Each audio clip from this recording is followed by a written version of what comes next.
Bəzi sürücülər yuxarıda gördüyünüz 3 nişanın fərqini qarışdırır. Hər 3 nişanda 50 sürət göstərilsə də, nişanlar fərqli mənaları ifadə edir. Belə ki, gördüyünüz bu nişan maksimum sürətin məhdudiyyəti nişandır. 3.24. Qadağa nişanıdır. Yol hərəkəti haqqında qanunun 64-cü maddəsində yer alan 24-cü yol nişanıdır. Nişanda göstərilən sürət əgər 60 göstərilirsə, maksimum 60 və daha aşağı sürə bilərik. 60-dan yuxarı sürmək qadağandır. 70 göstərilirsə, 70-ə qədər sürətimizi artıra bilərik. Amma ondan yuxarı sürmək qadağan edilir.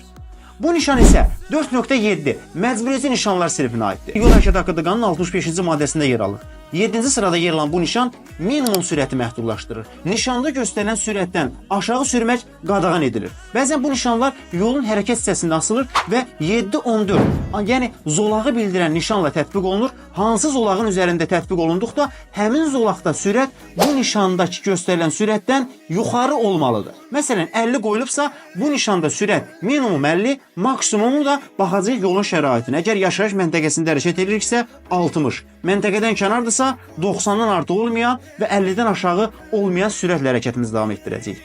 Bu nişan isə 4 künzlü göy fonda olmağına baxmayaraq məsləhət edilən sürətdir. Yol hərəkəti haqqında qanunun 66-cı maddəsində 18-ci sırada yer alan tövsiyə edilən sürətdir. Bu nişan bəzi şəhərlərdə yaşıl dalğa adlanan svetoforların təşkil edilməsində istifadə olunur. Əgər sürücülər bu nişanda tövsiyə edilən sürətlə hərəkətini davam etdirsə, bütün svetoforların yaşıl siqnalına düşmüş olur. Yolun keçiricilik, yəni buraxıcılıq qabiliyyətini artırmaq üçün məsləhət görülür.